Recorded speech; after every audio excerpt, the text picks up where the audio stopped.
Hi friends, வாங்க இப்போ நம்ம வந்து பாஸ்தா செய்ய போகிறோம். ஸோ பாஸ்தா வந்து இந்த போ பாஸ்தா நான் இப்போ செய்ய போகிறேன். போ பாஸ்தாவை நம்ம இப்போ ஃபஸ்ட்டு வேக போட போகிறோம் தண்ணியில். ஸோ ஃபஸ்ட்டு நம்ம தண்ணியில் இந்த போ பாஸ்தா வேக போட்டுட்டு இதுக்கு வந்து நான் வந்து இப்போது வேக வைக்கிறதுக்கு தண்ணி ஊற்ற போகிறேன்.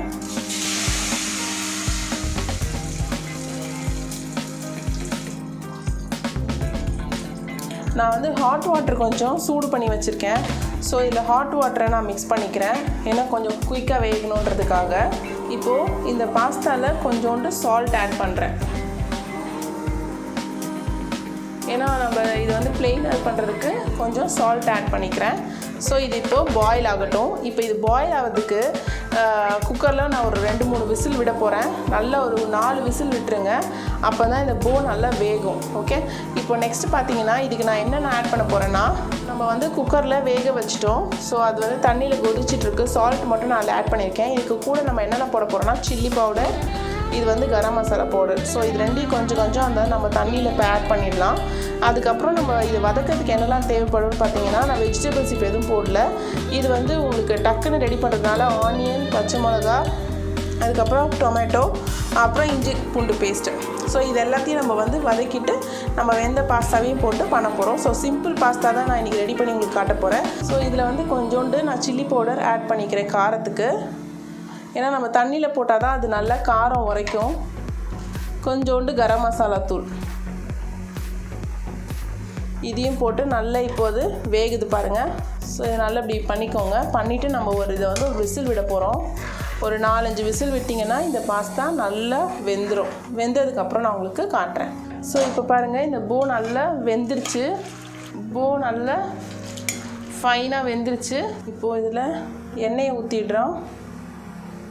இப்போ எண்ணெய் சூடானதுக்கப்புறமா இதில் கொஞ்சோண்டு சோம்பு ஆட் பண்ணிக்கோங்க. சோம்பு ஆட் பண்ணிவிட்டு வெங்காயம் போடலாம். சோம்பு போட்டுட்டு வெங்காயம், அதுக்கப்புறமா பச்சை மிளகா போட்டு நல்லா வதக்கிடுங்க.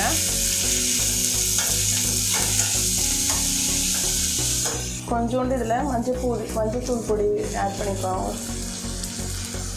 இப்போது இதில் வந்து பச்சை மிளகாவும் வெங்காயமும் நல்லா வதங்கிடுச்சோ, நெக்ஸ்ட்டு இஞ்சி பூண்டு பேஸ்ட்டை போட்டு நல்லா வதக்குறேன்.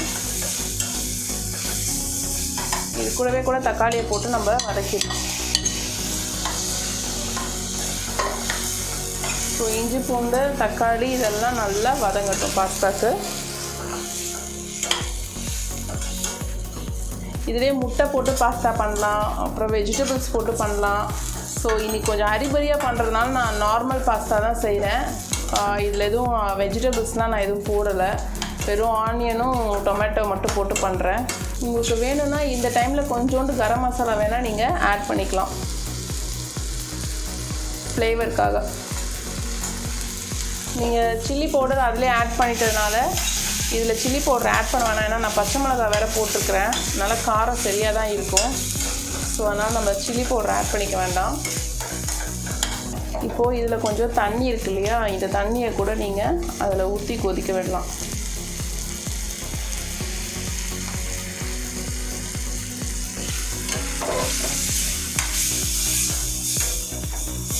அப்போ இது கொஞ்சம் நல்லா கிரேவி மாதிரி வந்துடும். அதுக்கப்புறமா நம்ம பாஸ்தாவை இதில் போட்டு ஆட் பண்ணிக்கலாம். இப்போ கொஞ்சம் டேஸ்ட் பண்ணிக்கோங்க, காரம்லாம் கரெக்டாக இருக்கான்னு.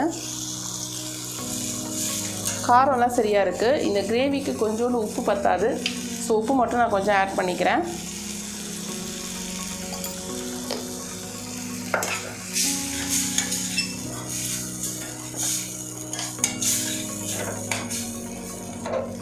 ஸோ இப்போ நம்ம இதையும் போட்டுடலாம்.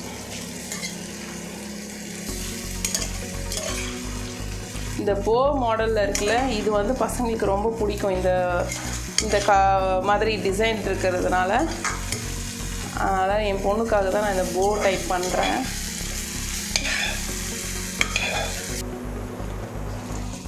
ஸோ இந்த டைமில் நம்ம கொஞ்சம் இதில் கொத்தமல்லியும் ஆட் பண்ணிக்கலாம். கமகமான்னு ரெடி ஆகிடுச்சு. வாவ், ரொம்ப நல்லாயிருக்கு பார்க்கறதுக்குங்க, டேஸ்ட்டும் ரொம்ப நல்லாயிருக்கும். ஸோ இப்போ நம்ம பசங்களுக்கு இதை சர்வ் பண்ணிடலாம். ரொம்ப நல்லா வந்திருக்குங்க. என்ன சொல்கிறது, எப்படி இருக்குன்னா நல்லா வெந்திருக்கு. ஸோ 4 விசில் நீங்கள் தாராளமாக விட்டுருங்க, பாஸ்தா நல்லா வெந்துடும். அதுக்கப்புறம் வந்து வெஜிடபிள்ஸ்லாம் போட்டு பண்ணுங்கள். நான் இன்றைக்கி வெஜிடபிள்ஸ் போடல, ஈஸியாக தான் பண்ணியிருக்கேன். நான் ஏற்கனவே உங்களுக்கு சொன்னேன். ஸோ அது மாதிரி இது சிம்பிளாக பண்ணுறதுக்கு தான் பண்ணி காமிச்சேன். ஓகே, எனக்கு பசங்களுக்கு ரொம்ப பிடிக்கும் இந்த என்ன சொல்கிறது, இந்த போ மாதிரி டைப் வந்து ரொம்ப பசங்களுக்கு விரும்பி சாப்பிடுவாங்க. ஸோ அதனால தான் நான் வந்து இன்றைக்கி இந்த போ டைப்பை என் பொண்ணு சொன்னாலேன்னு சூஸ் பண்ணேன். பாருங்கள், கீழே குனிஞ்சவா எந்திரிக்காமல் சாப்பிட்றா. அவளுக்கு ரொம்ப பிடிக்கும், என் பையனுக்கும் ரொம்ப பிடிக்கும். ஸோ அதனால் பசங்களுக்கு பாஸ்தானா நைட்டு டின்னர் வந்து ரொம்ப என்ஜாய் பண்ணி சாப்பிடுவாங்க. ஸோ எங்கள் வீட்டு டின்னர் வந்து இன்றைக்கி வந்து போ டைப் பாஸ்தா தான் இன்றைக்கி எங்கள் வீட்டு டின்னர்.